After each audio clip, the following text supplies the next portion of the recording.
नमस्कार, मैं संजय भाटिया हूं। जैसा कि आप सबको पता है, चुनाव प्रचार कल शाम थम गया है।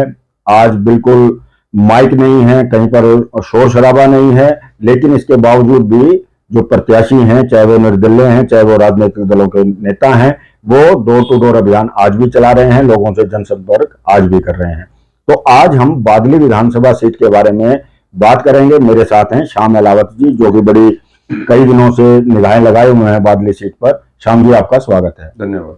श्याम जी, चुनाव प्रचार थम चुका है, आज बिल्कुल शांति प्रिय माहौल है, लेकिन फिर भी नेता लोग जा रहे हैं, डोर टू डोर अभियान चला रहे हैं, व्यक्तिगत संपर्क कर रहे हैं। बादली जो है आज एक हरियाणा के अंदर हॉट सीट बनी हुई है जी। आप जैसे कि आप सब जानते हैं कि 2019 में ओम प्रकाश धनखड़ जी किसी कारणवश हार गए थे। तो अब जो ये 2024 का चुनाव आया है, विधानसभा चुनाव है, तो इसे कैसे किस रूप में देख रहे हैं? यानी कि भारतीय जनता पार्टी, कांग्रेस और एक निर्दलीय प्रत्याशी हैं जीते ठेकेदार, तीनों का मुकाबला जो है बादली में बताया जा रहा है।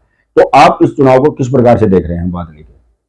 देखिए, बादली विधानसभा क्षेत्र का जो ये चुनाव है, ये आज के दिन पार्टी का चुनाव बनके नहीं आया है। अब ये व्यक्तिगत चुनाव हो गया है। अब ये भाजपा और कांग्रेस या आजाद उम्मीदवार का नहीं, बल्कि ये तीनों जो चरित्र हैं, जो तीनों व्यक्ति हैं, ये व्यक्तियों का चुनाव हो गया है। इसमें जो व्यक्तित्व का जो चुनाव है, वो बादली विधानसभा क्षेत्र में कहीं ना कहीं आज जो है आगे बढ़ता दिखाई दे रहा है। कुछ दिन पहले तक जो है पार्टियों का चुनाव दिखाई दे रहा था। भारतीय जनता पार्टी की तरफ से भी अनेक नेता आए हैं, कांग्रेस की तरफ से भी दीपेंद्र हुड्डा सांसद आए हैं, या चौधरी भूपेंद्र हुड्डा भी आए हैं। ये तब तक जो है करीब हफ्ते भर पहले तक जो चुनाव है वो पार्टियों का दिखाई दे रहा था। लेकिन आप जो धीरे धीरे जो स्थितियां निकल के आ रही हैं, अब ये चुनाव व्यक्तियों का हो गया है। वो व्यक्तियों का क्यों हो गया है कि एक तरफ तो जीते ठेकेदार हैं, उनके ऊपर तो गुड़िया खाप का एक जो धड़ा है, गुड़िया खाप के 2 धड़े हैं, उनमें से एक धड़ा जीते ठेकेदार को प्रमोट कर रहा है। गुड़िया गांव में उनके साथ बताया जा रहा है।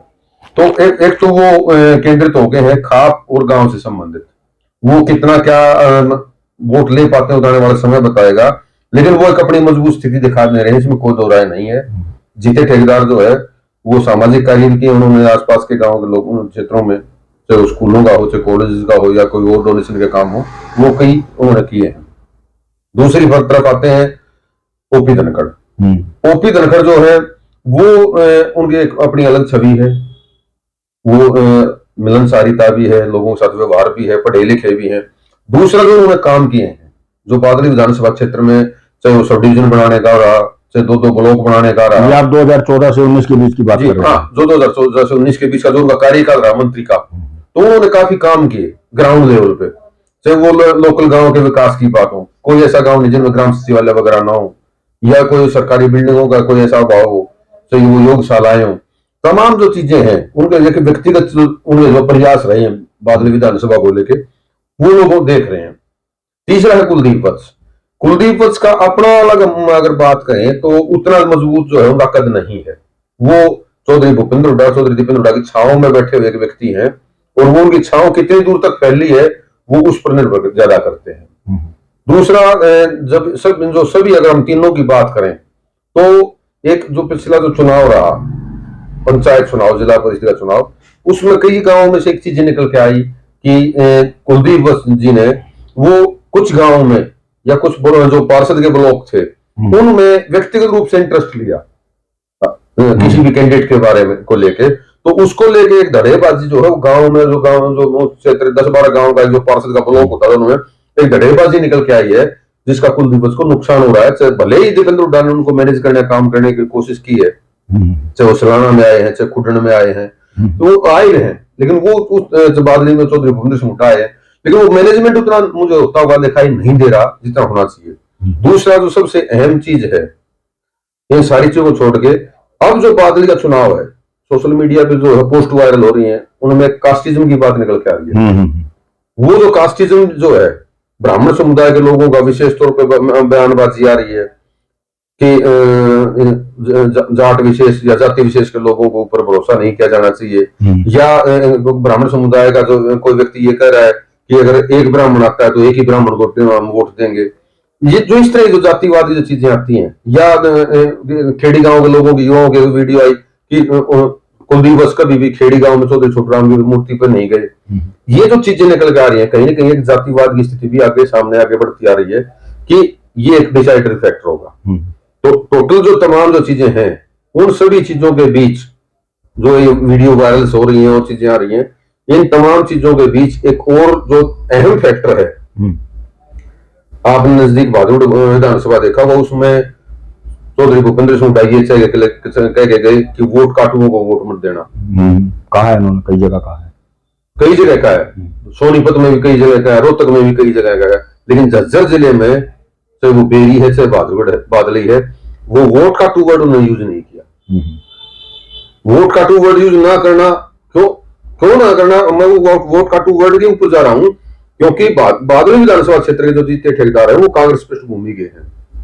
जो वो राजेश जून के लिए वोट काटू यूज कर सकते हैं, तो अगर वो जीते ठेकेदार को अगर ना पसंद करते या उनको इग्नोर करना होता तो उनको भी वोट काटू कह जाते। ये क्षेत्र के लोगों में एक विशेष मैसेज जा रहा है कि दीपेंद्र हुड्डा की कोई अलग से नाराजगी नहीं है। हालांकि कुछ पत्रकार साथियों द्वारा अलग से बाइट ली गई थी सांसद दीपेंद्र हुड्डा की, उसमें इस तरह जिक्र किया है, लेकिन जिस तरह और जनसभाओं में और जिलों में जनसभाओं के माध्यम से कहा जाता है कि वोट काटुओं को वोट मत देना, वो जैसे जिले में सिर्फ भादुड़ को छोड़ के और कहीं नजर नहीं आता। तो ये एक साइलेंट जो मैं कहता हूँ मूक सहमति जिसको हम बोलते हैं, वो लोग ये मान के चल रहे हैं। हालांकि दीपेंद्र हुड्डा की मूक सहमति नहीं होगी, मैं नहीं कहता कि उनकी मूक सहमति है जीते ठेकेदार को लेके, लेकिन एक जो चीज निकल के आ रही है वो लोग अपने आप कयास लगा रहे हैं, वो यही लगा रहे हैं कि जीते ठेकेदार के प्रति हुड्डा परिवार में नाराजगी नहीं है। तो ये भी कुलदीप के लिए जो है नेगेटिव फैक्टर काम कर रहा है। तो आज की जो टोटल अगर हम परिस्थितियों की बात करें, तो इन परिस्थितियों में बहुत ज्यादा जो अगर नुकसान जो पिछले जो चुनाव में करीब 11,500 वोटों से कुलदीप जीते थे, इस बार वो मार्जिन जीते ठेकेदारों का खा गया है। वो जितना जीते ठेकेदार की वोट बढ़ेंगी उतना ही कुलदीप को नुकसान होगा। दूसरा, ओपी धनखड़ ने निजी स्तर पर जो उनकी चाहे को गलतियां भी रही होंगी, उन्होंने निजी स्तर पर लोगों से मानी है, वो बिल्कुल उन्होंने एहसास हुआ है कि आप गलत थे, और लोगों को ने भी ये उनको एहसास कराया है कि हम भी आपको जो गलत ले रहे थे, आप उस तरह की चीजें सामने निकल के नहीं है जब हम रियलिटी में गए। तो कहीं ना कहीं वो लोगों को मैनेज करने में कामयाब हो रहे हैं। और जो आज के आंकड़े हैं उसके हिसाब से मुझे कहीं ना कहीं ओपी धनखड़ आगे बढ़ते हुए दिखाई दे रहे हैं, और कोई ताज्जुब नहीं है कि ओपी धनखड़ ये सीट निकाल ले जाए।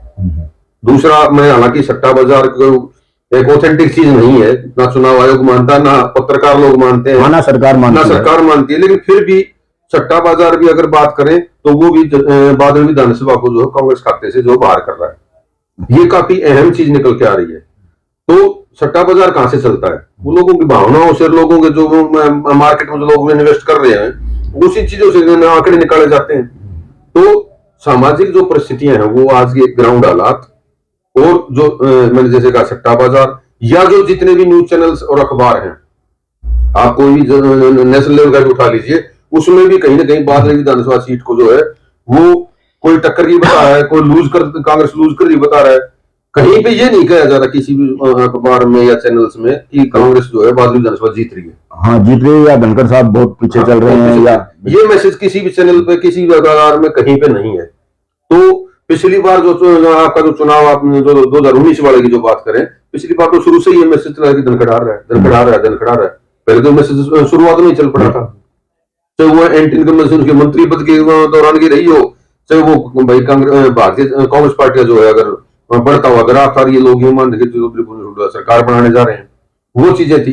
लेकिन इस बार जो है वो एंटी इनकम्बेंसी जो है विधायक के प्रति है, तो दीपेंद्र हुड्डा के प्रति नहीं है। लोग आज भी उनको मानते हैं, और मैं ये मानता हूं कि जो कुलदीप को अगर वोट मिल रही है तो उसका 90% वो भूपेंद्र हुड्डा की वजह से मिल रही है, कुलदीप की वजह से नहीं है। वो खुद ग्राउंड गार्डनिंग नहीं है।